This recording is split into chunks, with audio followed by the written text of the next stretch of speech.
کل شب بڑی خاموشی سے تم میرے پاس بیٹھے تھے، کل شب بڑی خاموشی سے تم میرے پاس بیٹھے تھے۔ تمہاری حالت بتاتی تھی کہ تم اپنا سب کچھ ہار بیٹھے تھے۔ تم نے کر رکھا تھا اندھیرا بھی خوب کمرے میں، پھر بھی تم اپنے جذبات میری جھولی میں ڈال بیٹھے تھے۔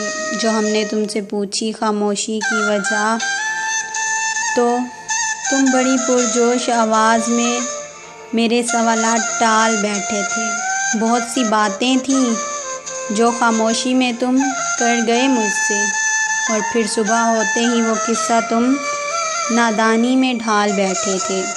سنا رہے تھے مجھ کو بڑی عجیب سی باتیں تم، لیکن جھکی نگاہیں، خاموش لب میری ہستی پر ہار بیٹھے تھے۔ کل شب بڑی خاموشی سے تم میرے پاس بیٹھے تھے۔ تمہاری حالت بتاتی تھی کہ تم سب کچھ اپنا مجھ پر ہار بیٹھے تھے۔ السلام علیکم جی، بہت سے لوگوں کو لگتا ہے کہ میں یہ فیمس ہونے کے لیے سب کچھ کر رہی ہوں۔ ان باکس میں بہت سے لوگ مجھے میسیجز کر رہے ہیں، لیکن ایسا کچھ نہیں ہے۔ مجھے شاعری سے بہت زیادہ محبت ہے، میں بہت زیادہ شاعری سنتی ہوں، پسند کرتی ہوں، اور اچھی شاعری پڑھنا مجھے بہت اچھا لگتا ہے۔ یہ میری اپنی ایک غزل ہے جو میں نے کچھ دن پہلے لکھی ہے، جو میں نے ابھی پڑھی ہے۔ اگر پسند آئے تو لائک اور کمنٹ ضرور کریے گا۔ بہت شکریہ۔